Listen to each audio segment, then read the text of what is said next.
Hello friends. तो इस video पर अगर आपने क्लिक किया है तो पहले थोड़ा सा गौर कर लीजिए। ये question very very very important रहेंगे फर्स्ट पेपर के लिए। और थोड़ा सा 1 मिनट में टाइम लेना चाहूँगा आपका, ठीक है। क्या होता है, देखिए पिछले जो 3 पेपर आपके हो चुके हैं, सेकंड, थर्ड, फोर्थ, तो उसमें जैसे क्या होता था, हमने कहा था कि मतलब आपका व्यवहारिक ज्ञान से कुछ मतलब कंसेप्चुअल क्वेश्चन बनेंगे। लेकिन फर्स्ट पेपर ऐसा है जहां पर फैक्ट वाइज क्वेश्चन ज़्यादा बनने के चांसेस रहेंगे। हाँ, कंसेप्ट वाइज भी बनेंगे। जो विशेषताएं हैं ना, जितने भी विवरण पत्र हैं उनकी विशेषताओं से रिलेटेड भी क्वेश्चन बनेंगे। बट इसमें 50% आपका फैक्चुअल रहने वाला है पेपर ये, ठीक है। तो ध्यान से समझिएगा यहाँ पर। और देखिए बहुत ही मेहनत करके क्वेश्चन जो है हम आपके लिए कलेक्ट करके लाए हैं और काफ़ी अच्छे क्वेश्चन अपने अकॉर्डिंग मैंने सेलेक्ट किए हैं। और ये वीडियो कंप्लीट होने के बाद मैं आपको एक सिलेबस के बेस पे एक ऐसी चीज़ दिखाऊंगा, मतलब आपका सिलेबस ही पूरा दिखाऊंगा। उसी से आपके 3 से 4 क्वेश्चन 100% बनेंगे 20 क्वेश्चन में से, ठीक है। तो पहले हम क्या करेंगे, इस मॉडल पेपर को जो टॉप 100 MCQs हैं वो हम डिस्कस करेंगे। और जिसको PDF चाहिए टेलीग्राम चैनल हमारा ज्वाइन कर सकता है, लिंक डिस्क्रिप्शन बॉक्स में है। नए लोग चैनल को सब्सक्राइब करके बेल आइकन को प्रेस कर लें, क्योंकि इसके अलावा मैं कोशिश करूंगा कि 2 मॉडल पेपर और भाई भी आपको 2 दिन में प्रोवाइड करा सकूं, ठीक है। तो कोशिश की है मैंने पूरे कोर्स से। फिलहाल यहाँ पर हम बात करेंगे, अब बीच में कुछ नहीं, केवल और केवल क्वेश्चन डिस्कशन होगा, है ना। तो चलिए यहाँ पर मोस्ट इम्पॉर्टेंट MCQs हैं, तो चलिए स्टार्ट करते हैं। और जैसा वीडियो का मतलब आपको फीडबैक देना है कि कैसा लगा और कैसे क्वेश्चन लगे आपको, ठीक। तो चलिए स्टार्ट करते हैं फर्स्ट नंबर क्वेश्चन के साथ।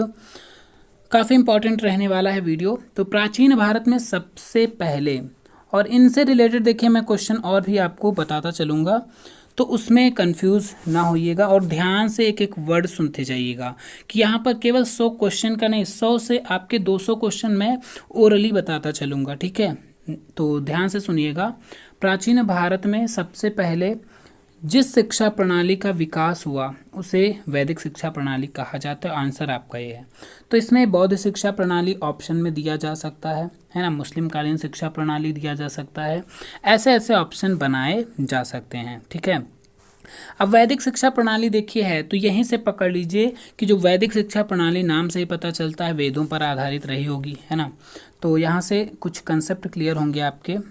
वैदिक काल की विशेषताएं, अगर हम शिक्षा की विशेषताओं की बात करते हैं वैदिक काल की, तो आध्यात्मिकता पर जोर दिया गया। सबसे इम्पोर्टेंट पॉइंट है आध्यात्मिकता पर जोर दिया गया। धार्मिकता, चरित्र निर्माण, व्यक्तित्व का विकास, संस्कृति आदि मतलब इसकी विशेषताओं के रूप में जाने जाते हैं। तो इसमें अगर क्वेश्चन पूछेगा तो 100% है, मतलब 100 नहीं 90% उम्मीद है कि उपयुक्त सभी से ही क्वेश्चन बनेगा, या फिर नहीं के रूप में बनेगा तो 3 ऑप्शन दिए होंगे, एक नहीं वाले को चुनना होगा। ऐसे क्वेश्चन लगातार आपके एग्जाम में बनते जा रहे हैं, है ना। तो चलिए यहाँ पर हम देखेंगे नेक्स्ट। वैदिक काल की पाठ्यचर्या मूल रूप से आधारित थी, तो किस पे आधारित थी? वेदों पर। ऑप्शन में पुराणों दिया जा सकता है, पुराण उपनिषद वगैरह, है ना, ये सब दिए जा सकते हैं। तो वैदिक कालीन की जो पाठ्यचर्या थी उसका मूल रूप से वेदों पर आधारित थी। नेक्स्ट क्वेश्चन पर बढ़ेंगे। वैदिक शिक्षा प्रणाली को वैदिक शिक्षा प्रणाली का नाम क्यों दिया गया? क्यों नाम पड़ा ऐसा? क्योंकि यह वेदों पर ही आधारित थी, ठीक है। फिर है वैदिक काल में विद्यार्थियों की शिक्षा होती थी कहाँ पर? गुरुकुल में होती थी विद्यार्थियों की शिक्षा। वेद का अर्थ क्या होता है? जानना। वेद का अर्थ है जानना। उत्पत्ति विद शब्द से हुई थी। और उस टाइम अगर हम भाषा की बात करते हैं कि किस भाषा में जो है शिक्षा का जो है शिक्षा प्रणाली प्रचलित थी, किस भाषा में, तो आपको पता होना चाहिए कौन सी भाषा? संस्कृत भाषा, ठीक है। थोड़ा सा कलर चेंज करेंगे। नेक्स्ट क्वेश्चन है वेद, हाँ उसके उत्पत्ति हो गए, अर्थ हो गया जानना। और वेदों की संख्या की बात करें अगर हम, तो यहाँ से क्वेश्चन बन सकता है वेदों की संख्या से। ऋग्वेद, सामवेद, यजुर्वेद और अथर्ववेद। और इसके साथ आपको इसका क्रम भी याद रखना है। क्रम मतलब सबसे प्राचीन वेद कौन सा है? ऋग्वेद। सेकंड नंबर पर आपका सामवेद, थर्ड पे है यजुर्वेद और लास्ट वाला है अथर्व वेद पर। ठीक है, तो चारों वेद आपको क्लियर होने चाहिए, इनका क्रम याद होना चाहिए, पूछा जा सकता है। देवताओं की स्तुति की बात करें अगर हम, तो उनका उल्लेख किस वेद में किया गया है? तो ऋग्वेद में इनकी स्तुति का उल्लेख किया गया है। किसी भी देवता की बात आए, अग्निदेव, इंद्रदेव, वायुदेव, है ना, तो उनकी स्तुति ऋग्वेद में है। फिर है अथर्ववेद मुख्य रूप से किस विज्ञान से संबंधित है? तो अथर्ववेद की बात करें तो चिकित्सा विज्ञान से संबंधित है अथर्ववेद। और अगर हम सामवेद की बात करते हैं तो सामवेद जो है ये संगीत से रिलेटेड है। ठीक है, चलिए आगे बढ़ेंगे। वैदिक काल में शिक्षा के उद्देश्य ईश्वर की पूजा, धर्म की सार्वजनिक पूर्ति और नागरिक कर्तव्यों की भावना, सामाजिक दक्षता में वृद्धि एवं राष्ट्रीय संस्कृति का संरक्षण व प्रसार करना था। इसका है कथन डॉक्टर आर अल्टेकर जी का कथन है। और इसके अलावा देखिए, आपको पूरे सिलेबस से मेरा पूरा प्रयास रहेगा 300 से 4 क्वेश्चन प्रैक्टिस में मैं कराऊंगा, है ना। 2-3 दिन का जो टाइम आपके पास है इसको अच्छे से उपयोग करिए। और इसकी PDF आपको देखिए आज नहीं मिल पाएगी, थोड़ा सा रीज़न है उसका, मैं बता दूंगा। इसको PDF मैं देर में थोड़ा सा प्रोवाइड करूँगा आपको। ठीक, फिर है वैदिक काल की शिक्षण विधियाँ। तो वैदिक काल की शिक्षण विधियों में 3 ऑप्शन आपके दिए जा सकते हैं और उपयुक्त सभी करके दिया जा सकता है। या फिर पूछा जा सकता है कि कौन सी शिक्षण विधि वैदिक काल में शामिल नहीं थी। तो उसमें 3 ऑप्शन इसमें से मिलेंगे आपको, एक मिलेगा अलग से जो चुनना होगा। तो प्रवचन और मौखिक शिक्षा दी जाती थी चर्चा के रूप में, श्रवण के रूप में भी शिक्षा दी जाती थी। श्रवण का अर्थ पूछा जा सकता है सुनना। अगला क्वेश्चन है प्राचीन काल में शिक्षा केंद्रित थी। तो प्राचीन काल में जो शिक्षा थी वो शिक्षक केंद्रित शिक्षा थी। चलिए नेक्स्ट क्वेश्चन पर बढ़ेंगे। वैदिक काल में पाठ्यक्रम में सम्मिलित थे। तो वैदिक काल में जो पाठ्यक्रम में सम्मिलित थी वो क्या थे? वैदिक साहित्य पूरा था, तर्क, धर्म, ये सब सम्मिलित थे वैदिक कालीन। नेक्स्ट क्वेश्चन है उपनयन संस्कार के अन्य नाम। अगर हम उपनयन संस्कार के अन्य नाम की बात करें तो यज्ञ, पवित्र, समारोह या जनेयु संस्कार के नाम से भी जाना जाता है। इसके उपनाम पूछे जा सकते हैं। देखिए उपनयन संस्कार तो सभी आपको कई बार लोग बताए होंगे ना कि ये उस काल में इसी संस्कार से शिक्षा का आरंभ होता था या गुरुकुल में प्रवेश करने पर ये संस्कार किया जाता था। तो लेकिन इसे अन्य नाम अगर हम बात करें तो जनेऊ, यज्ञ, पवित्र, समारोह, है ना, तो ये चीज़ है अन्य नाम। उपनयन का अर्थ क्या होता था? पास ले जाना। ठीक है, फिर नेक्स्ट क्वेश्चन है प्रारंभिक वैदिक काल में वर्ण व्यवस्था किस चीज पर आधारित थी? तो प्रारंभिक वैदिक काल में वर्ण व्यवस्था व्यवसाय पर आधारित थी। गायत्री मंत्र को कहाँ से लिया गया है? ऋग्वेद से लिया गया है। ठीक है, और सत्यमेव जयते मुंडकोपनिषद, शॉर्ट में हमने लिखा है मुंडकोपनिषद से लिया गया है। दर्शन शब्द किससे लिया गया है? तो दर्शन शब्द प्राचीन यूनानी भाषा से लिया गया है। उपनिषद क्या है? हिंदू दर्शन का स्रोत है उपनिषद। ठीक है, फिर है वैदिक काल में शिक्षा विभाजित थी। तो वैदिक काल में शिक्षा 2 पार्ट में, ये भी बौद्ध काल में भी ऐसे ही थी और वैदिक काल, दोनों आपको याद रखने हैं। प्राथमिक शिक्षा और उच्च शिक्षा में विभाजित था। नेक्स्ट है स्नातक, वाशु, रुद्र। देखिए ये क्वेश्चन यहाँ पर थोड़ा सा डीपली रहेगा। उस मतलब वैदिक काल में क्या होता था? जो 12 वर्ष शिक्षा ग्रहण करता था, ठीक है, एक जो वेद था, एक वेद को 12 वर्ष एक वेद की शिक्षा लेने में लगता था। ठीक, तो जो एक वेद की शिक्षा ग्रहण करता था या 12 वर्ष शिक्षा ग्रहण करता था उसको कहा क्या जाता था? उसको स्नातक कहा जाता था। ठीक, और जो 2 वर्ष की मतलब 2 वेदों की शिक्षा, मतलब उसको भाई 2 वेदों की शिक्षा कितने टाइम लगेगा? 24 वर्ष लगेगा, तो उनको वाशु कहा जाता था। ठीक है, वाशु कहा जाता था। और जो 3 वेदों की शिक्षा प्राप्त करता था उसको 36 वर्ष का समय लगता था, वो रुद्र कहलाता था। और 4 वर्षों की मतलब 4 वेदों की शिक्षा जो प्राप्त करता था 48 वर्ष, उसे आदित्य कहा जाता था। तो सिंपल याद रखिएगा भाई, यहाँ पर आदित्य सबसे पहला और सबसे कम अधिक वाला याद रखना है। अधिक क्यों भाई? आदित्य का मतलब क्या होता है? आदित्य का मतलब होता है सूर्य, है ना, सूर्य का पर्यायवाची होता है। तो सूर्य क्या है भाई? सबसे बड़ा है। तो सबसे बड़ा मतलब जो उसका सभी का ज्ञान हो, मतलब चारों वेदों का ज्ञान हो। तो समझिए जो सबसे ज़्यादा ज्ञान लेगा चारों वेद का, उसे आदित्य कहेंगे। ये तो याद हो जाएगा। अब पहला आपको स्नातक याद रखना है। प्रेजेंट टाइम में भी क्या है, स्नातक शिक्षा होनी चाहिए, है ना, ग्रेजुएट होना चाहिए, ठीक है, लोगों को। तो वो क्या है, स्नातक है, जो कि 12 वर्ष था। फिर है बौद्ध धर्म के संस्थापक कौन थे, तो गौतम बुद्ध, सबको पता ही होगा। बौद्ध शिक्षा प्रणाली छठी, देखिए यहाँ पर थोड़ा भी शॉर्ट में क्वेश्चन लिए गए, आगे जैसे हम बढ़ते जाएंगे थोड़ा एक्सप्लेन, मतलब ज़्यादा से ज़्यादा एक क्वेश्चन में कई सारे पॉइंट हम कवर करते चलेंगे। तो बौद्ध शिक्षा प्रणाली 6ठी शताब्दी ईसा पूर्व मानी जाती है। बौद्ध शिक्षा किसकी शिक्षा पर आधारित थी, तो गौतम बुद्ध की जो शिक्षा थी उन्हीं पर आधारित थी बौद्ध शिक्षा। अगला क्वेश्चन है बौद्ध काल में शिक्षा के केंद्र, तो बौद्ध काल में मठ और विहार शिक्षा के केंद्र होते थे। ये कथन पूछा गया है या परिभाषा कह सकते हैं कुछ भी। मेरे विचार से बौद्ध धर्म हमेशा एक नया धर्म नहीं बल्कि धार्मिक, सामाजिक, दार्शनिक एवं राजनीतिक विभिन्न अभिव्यक्तियों में भारतीय मन का एक प्राकृतिक विकास प्रतीत होता है। यह किसने कहा था, मैक्स मूलर ने कहा था। नेक्स्ट क्वेश्चन पर बढ़ेंगे 27 नंबर। बौद्ध शिक्षा के तत्व, तो प्रवज्जा अनुष्ठान होता था और उपसंपदा अनुष्ठान, ये संस्कार कह सकते हैं, और मोक्ष या निर्वाण, इसके क्या थे, ये तत्व थे। तो प्रवज्जा अनुष्ठान में क्या होता था, है ना, उपसंपदा में, तो प्रवज्जा अनुष्ठान में क्या होता था, सिर के बालों को मुंडवा दिया जाता था, पीले वस्त्र धारण कराए जाते थे, और शपथ धारण के लिए पलथी, ठीक है, पलथी जमाकर शपथ धारण करवाई जाती थी। तो ये प्रवज्जा की विशेषताएं पूछी जा सकती हैं, विशेषताओं के अनुष्ठान, मतलब कुछ भी कैसे करके ये पॉइंट दिए जा सकते हैं तीनों, ठीक है। प्रवज्जा संस्कार तो आपको पता ही है पहले ही, लेकिन ये विशेषताएं आपको पता होनी चाहिए। अब यहाँ पर देखिए जो मेन है मैंने लिख दी हैं, और भी एक आध आपको मिलेंगे, डिस्क्रिप्टिव पढ़ेंगे तो उसमें बहुत सारी हैं, ठीक। तो फिलहाल हम बढ़ेंगे आगे। प्रवज्जा अनुष्ठान के नियम कितने थे, 10 थे। तो प्रवज्जा अनुष्ठान पूर्ण करने के बाद छात्र को क्या कहा जाता था, ठीक है, तो क्या श्रमण कहा जाता था जो छात्र होते थे। इसमें देखिए मैंने सोचा था डिस्क्रिप्टिव भी आपको कराऊं, लेकिन इतना टाइम नहीं है कि डिस्क्रिप्टिव ऑब्जेक्टिव दोनों साथ में हो जाएं, ठीक। तो डिस्क्रिप्टिव अगर करवाएंगे तो ऑब्जेक्टिव नहीं हो पाएगा, ऑब्जेक्टिव कराएंगे तो डिस्क्रिप्टिव होना इम्पॉसिबल है, ठीक है। क्योंकि डेली अगर आपको 100 क्वेश्चन प्रोवाइड करना है तो उसमें मतलब पढ़ के निकालने पड़ते हैं क्या इंपॉर्टेंट है क्या नहीं, मेहनत लगती है उसमें, ठीक है। नेक्स्ट है उपसंपदा संस्कार की आयु कितनी थी।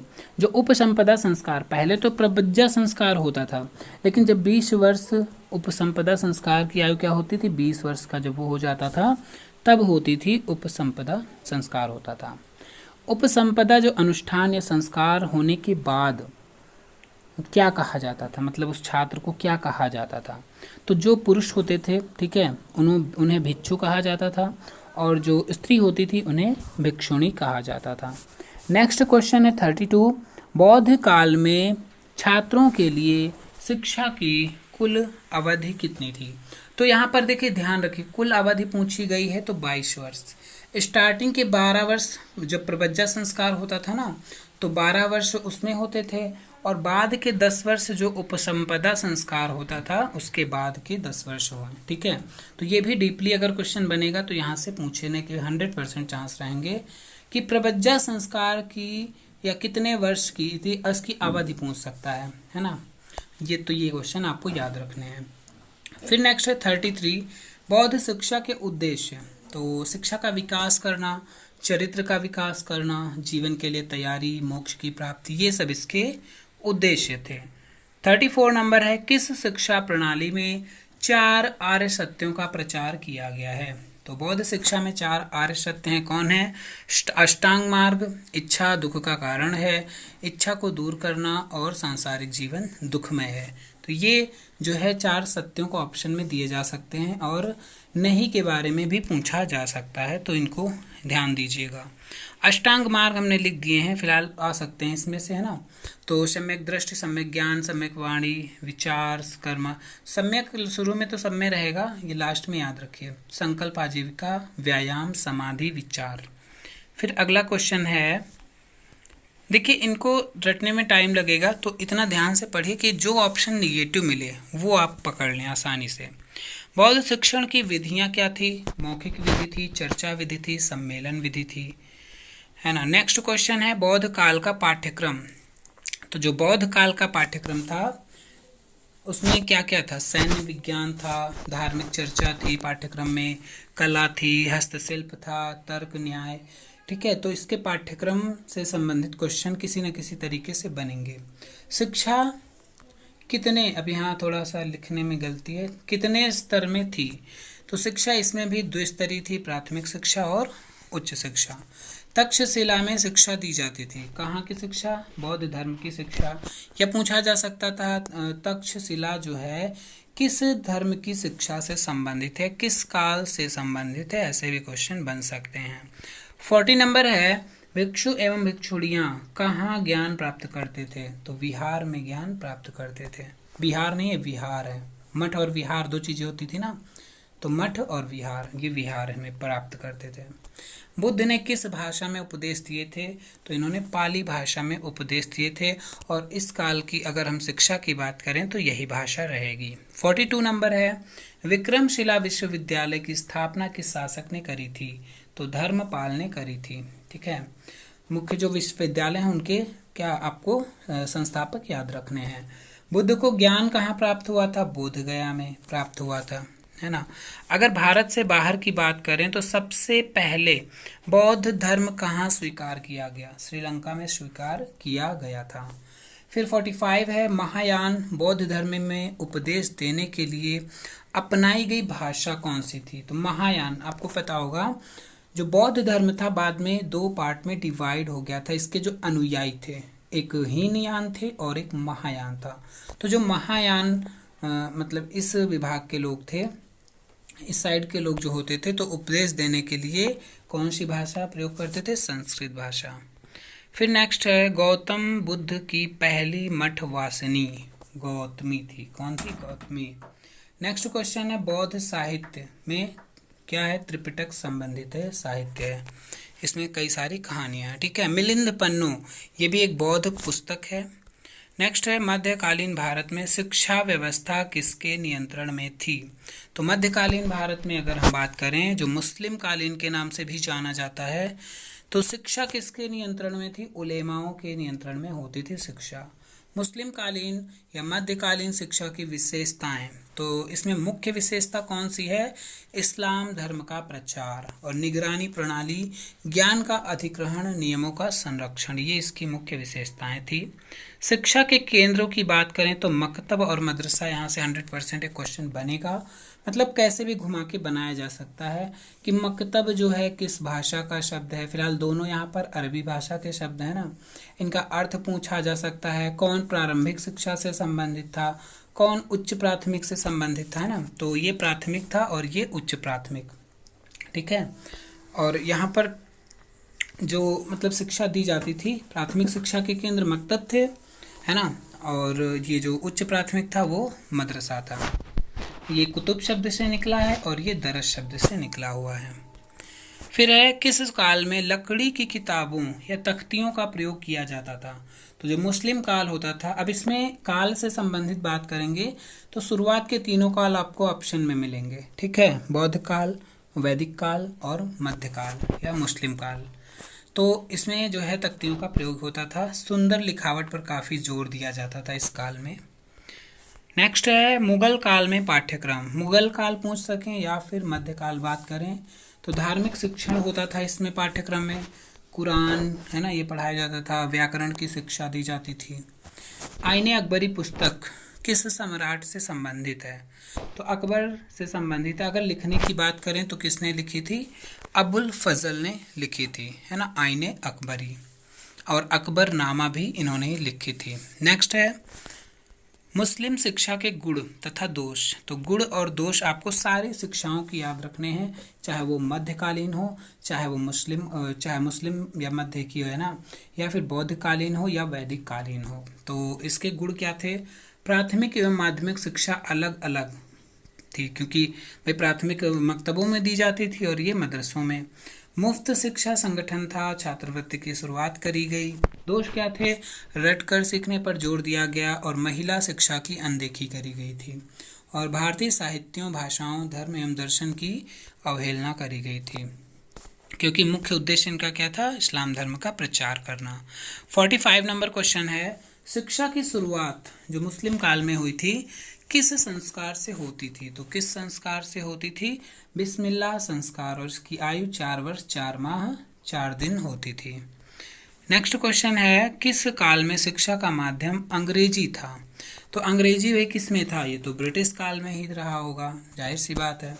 फिर अंग्रेज भारत में किस उद्देश्य से आए थे? तो अंग्रेज भारत में व्यापार के उद्देश्य से आए थे। 58 नंबर है, ईस्ट इंडिया कंपनी की स्थापना कब करी गई थी? तो 1600 ईस्वी में ईस्ट इंडिया कंपनी की स्थापना करी गई थी। अगर शासन स्थापन की बात करें, शासन स्थापित, तो वो चेंज हो जाएगा क्वेश्चन। नेक्स्ट है, काफ़ी इम्पॉर्टेंट है, हमें इस समय एक ऐसे वर्ग का निर्माण करना है जिसमें वे रंग तथा रक्त से भारतीय होंगे परंतु रुचि, नैतिकता तथा बुद्धि में वो अंग्रेज होंगे। ये किसने कहा था? लॉर्ड मैकाले ने अपने विवरण पत्र में कहा था। फिर 60 नंबर क्वेश्चन है, वर्तमान शिक्षा प्रणाली का संस्थापक किसे माना जाता है? तो वर्तमान शिक्षा प्रणाली का संस्थापक, देखिए वीडियो में बने रहिए और लास्ट में मैं आपको क्या चीज़ें बताने वाला हूँ, बहुत ही इंटरेस्टिंग है। आपको 20 क्वेश्चन में बताऊंगा, उस 20 से 25, उसमें से आपके 4 से 5 सीधे क्वेश्चन आपके 100% बनने वाले हैं, ठीक है।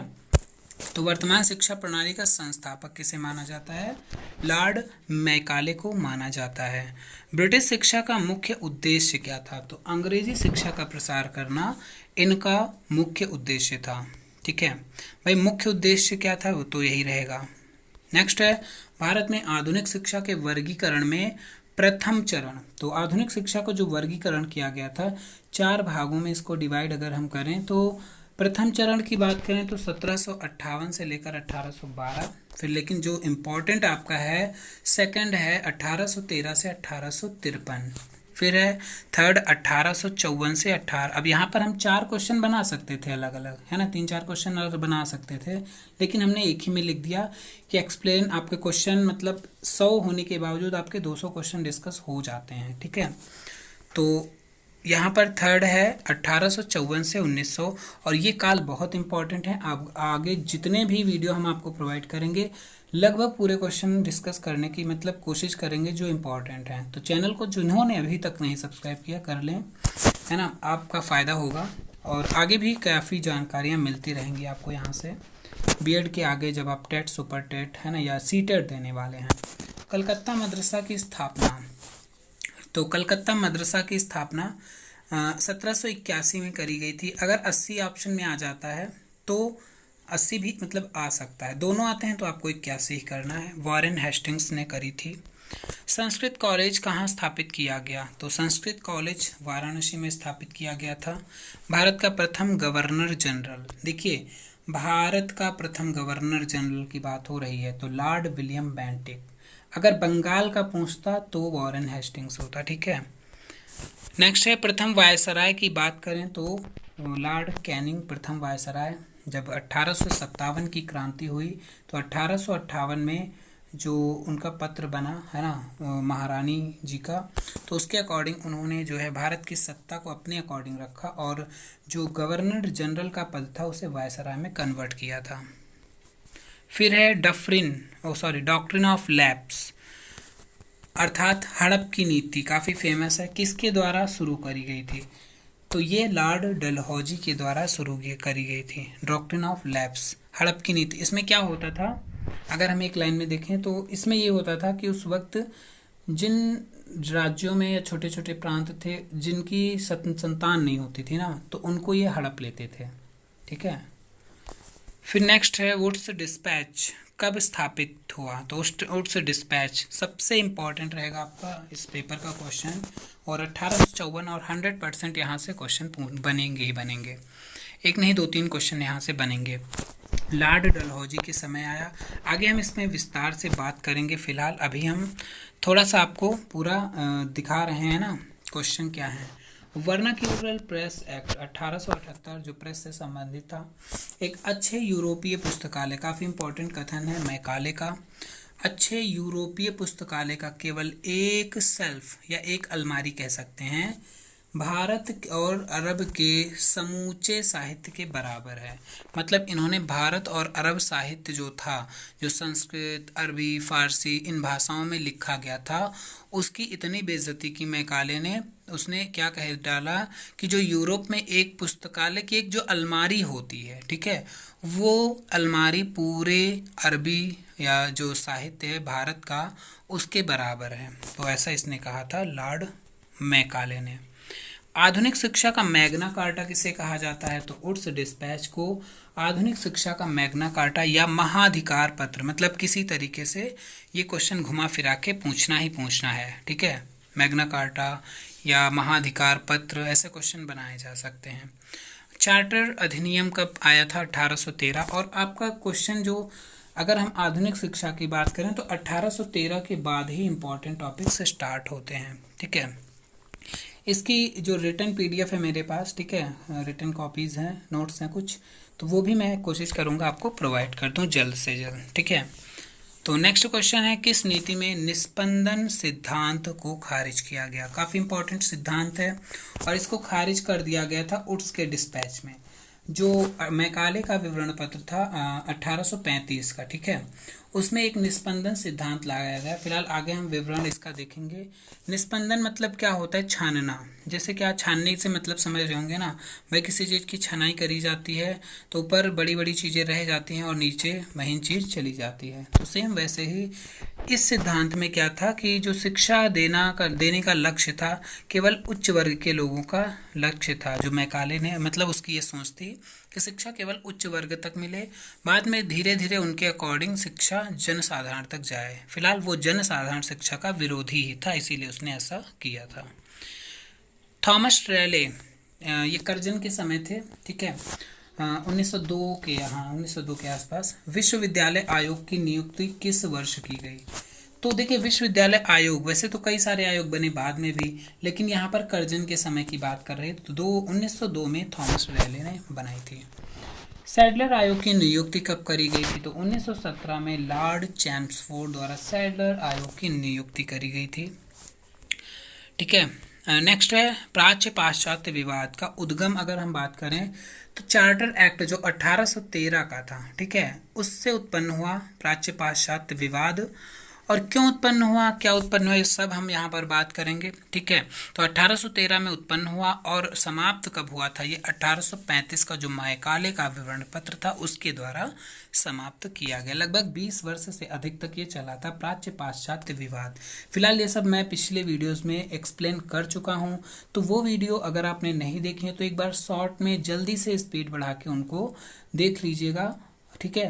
और प्लेलिस्ट की लिंक है डिस्क्रिप्शन बॉक्स में, या अभी जब लास्ट में ये पूरा वीडियो चल जाएगा तो एंड स्क्रीन पर आपको वीडियोस दिखेंगे, तो वहाँ पर आप क्लिक करके भी देख सकते हैं। फोर्ट विलियम कॉलेज की स्थापना कब हुई थी? ये फोर्ट विलियम कॉलेज की स्थापना लॉर्ड वेलिसली के समय में हुई थी, ठीक है, 1800। नेक्स्ट है ब्रिटिश शासन के दौरान भारत में शिक्षा प्रणाली के अनुसार, जो ब्रिटिश शासन के दौरान था तो भारत में जो शिक्षा प्रणाली के वास्तुकार कौन थे? तो मैकाले थे शिक्षा के वास्तुकार, ठीक है।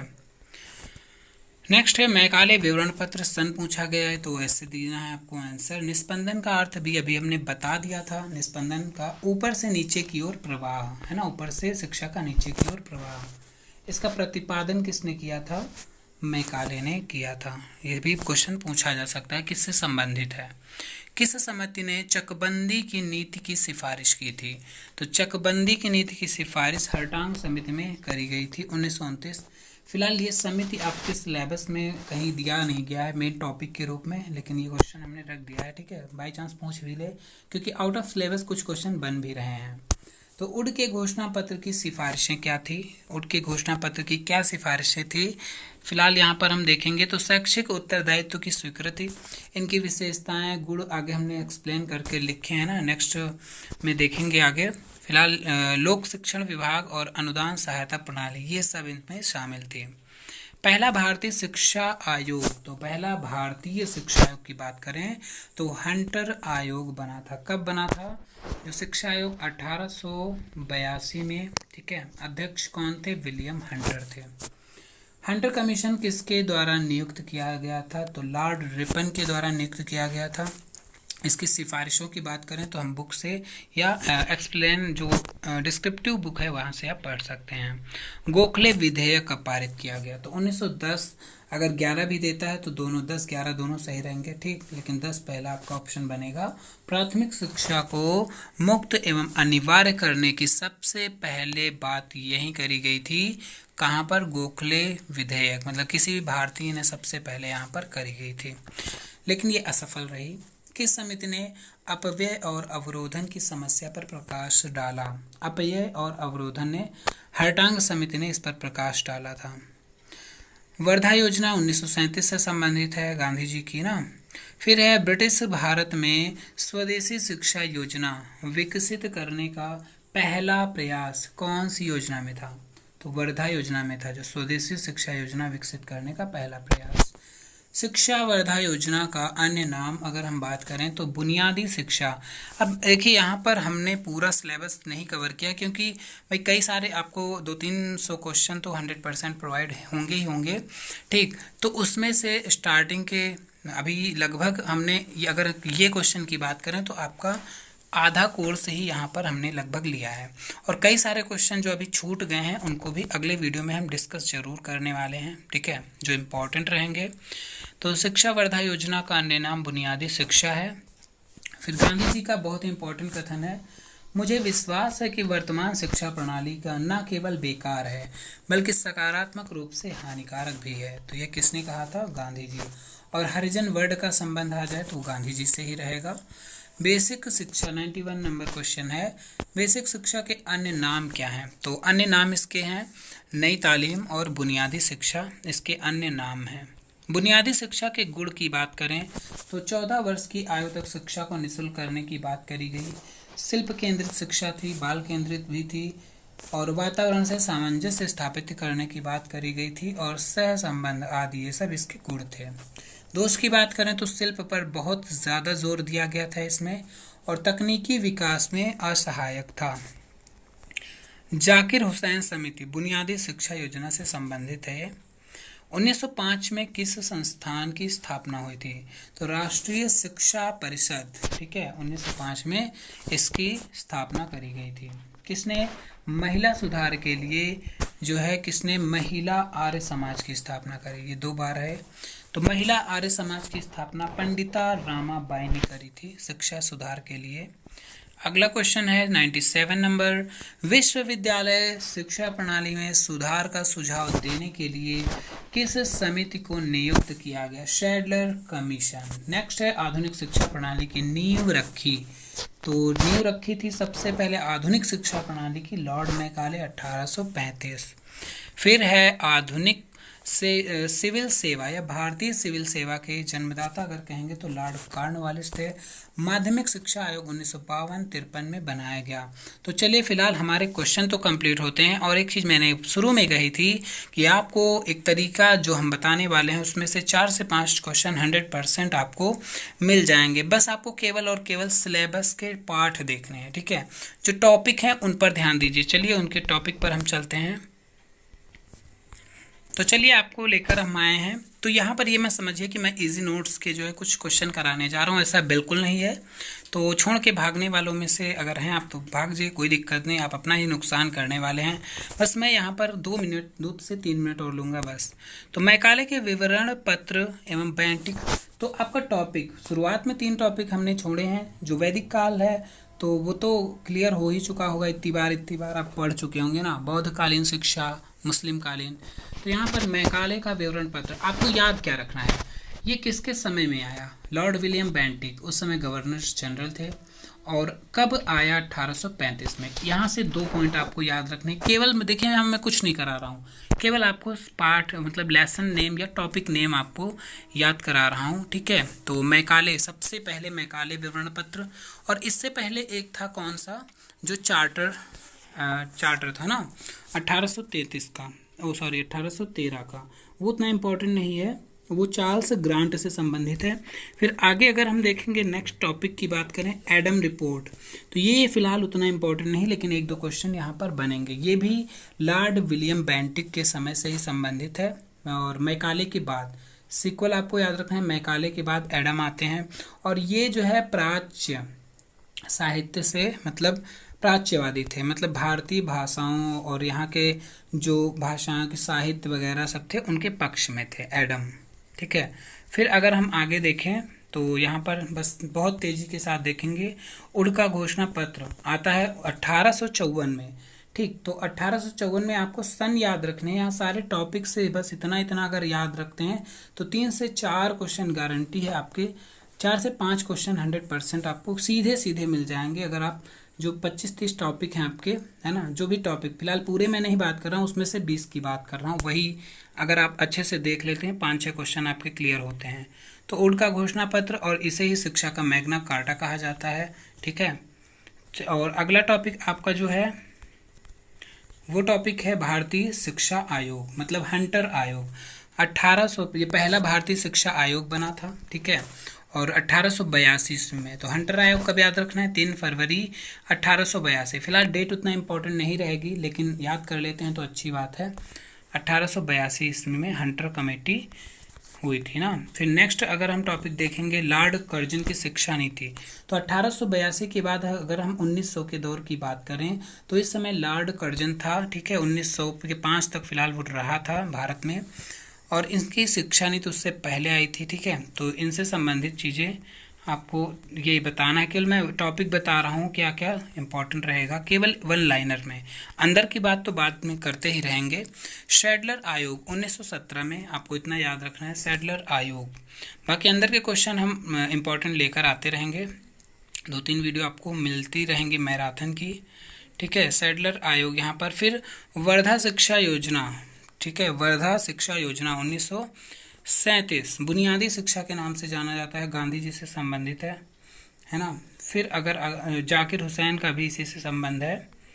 अगला हम देखें तो सार्जेंट रिपोर्ट, ठीक है, सार्जेंट रिपोर्ट 1945। ठीक, नेक्स्ट है, बस इनके टॉपिक पढ़ने के साथ साथ एक नज़र देखते रहिएगा, राधा कृष्णन आयोग 1948 से 49। ठीक है, राधा कृष्णन आयोग, और ये क्वेश्चन पिछले 3rd पेपर में शायद पूछा गया था आपका।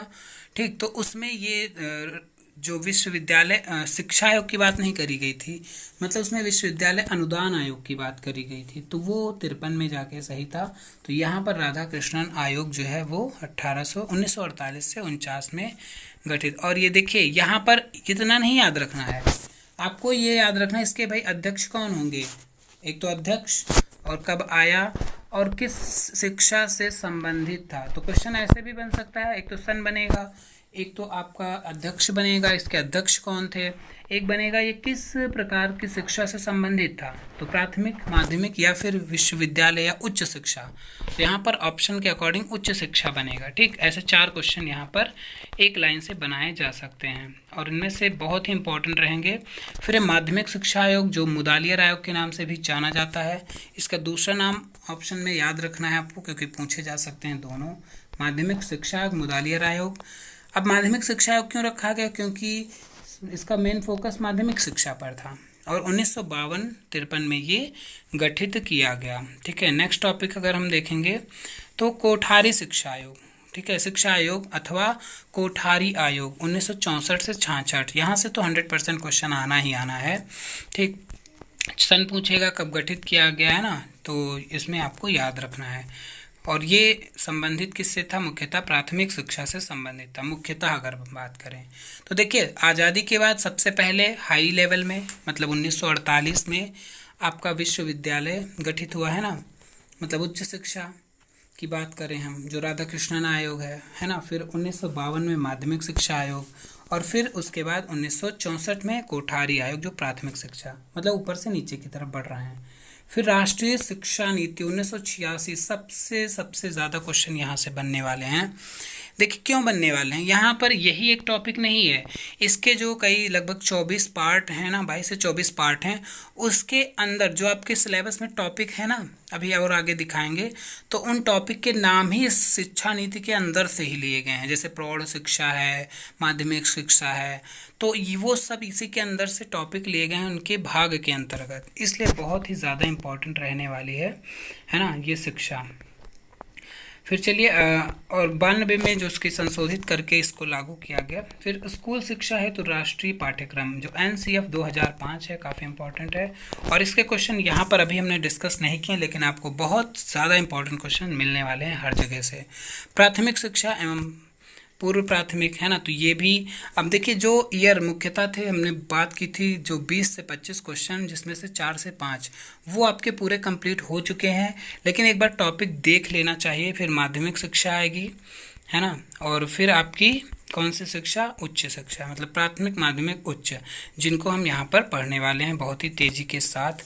फिर अध्यापक शिक्षा की बात करी गई है ना, फिर प्रौढ़ शिक्षा की बात, इन सब की शिक्षा की बात पता है। ये जो जितने टॉपिक आपने देखे, प्राथमिक माध्यमिक उच्च प्रौढ़ शिक्षा, ये सब 1986 की नीति की जो भाग हैं उनके अंदर विवरण इनका मिलता है, ठीक है। तो फिर दूरस्थ शिक्षा वो भी यहाँ पर संबंधित है 1986 की नीति से। फिर आपका जो है तकनीकी और व्यावसायिक, अब देखिए यहाँ पर भी तकनीकी तो आपका पीछा छोड़ने वाले है ही नहीं, चारों पेपर में तकनीकी जरूर आती है, मतलब है तो जरूर आनी है। गुणों की वृद्धि, राष्ट्रीय एवं राजकीय अभिकरण। फिर नेक्स्ट क्या है, राष्ट्रीय स्तर NCERT और SCERT, मतलब इनके सारे फुल फॉर्म आपको पता होने चाहिए। NCERT, NCTE और NAAC, है ना। तो चलिए यहाँ पर टॉपिक दिखाने का, और यहाँ पर जो क्वेश्चन याद करने की बात है, टॉपिक से रिलेटेड डायरेक्ट क्वेश्चन बनेंगे। अब यहाँ पर SCERT और डाइट से संबंधित दोनों की फुल फॉर्म और स्थापना कब हुई थी, इनसे क्वेश्चन बनेंगे 100%, ठीक है। तो प्राथमिक शिक्षा का सार्वभौमिकरण, और उसके बाद अगर हम देखें तो माध्यमिक शिक्षा का व्यवसायीकरण किया गया, और लास्ट में आपका राष्ट्रीय माध्यमिक शिक्षा अभियान, तो जो अभियान चले उनकी बात करी गई। फिर शिक्षा का निजीकरण, मतलब प्राइवेटाइजेशन एजुकेशन का। उसके बाद लास्ट है परीक्षा में सुधार, ठीक। तो यहाँ पर जो टॉपिक तो यहाँ 31 थे, लेकिन 20 टॉपिक ऐसे थे जहाँ पर टॉपिक नेम से ही कब गठित किए गए, कौन उनका अध्यक्ष था, किस वर्ष में आया, वहाँ से 4 से 5 क्वेश्चन 100% सीधे सीधे बनेंगे टॉपिक नेम से, केवल जितना हमने लास्ट के 3-4 मिनट में 5 मिनट में आपको बताया, ठीक। तो जानकारी अच्छी लगी हो, वीडियो अच्छा लगा हो तो लाइक कर देना, चैनल पर नए हैं तो सब्सक्राइब कर लेना, लाल लाल बटन को काला कर देना सब्सक्राइब करके, ठीक है, और बेल आइकन भी दबा देना। तो चलिए मिलेंगे अगले वीडियो में, जो अगली मैराथन 100 क्वेश्चन की आएगी उसमें, ठीक है। धन्यवाद।